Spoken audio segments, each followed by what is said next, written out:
Hello guys, welcome to my YouTube channel.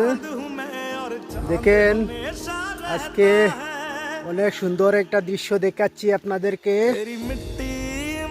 এটা দেখে অবশ্য আপনার আর ভালো লাগবে আমি আশা করছি। এটা হলো মিজোরামের একটা অনেক পুরনো একটা স্মৃতি। এটাকে হিন্দি ভাষায় ফেয়ারা তুই বলা হয়। সেই ফেয়ারা তুইটাকে আমাদের বাংলা ভাষায় ট্রান্সলেট করলে এটা পবিত্র জল বলা হয়। সেই পবিত্র জল ওনারা এই পাহাড়ের পাথরের নিচে এই জায়গাতে একটা গাঁথা আছে।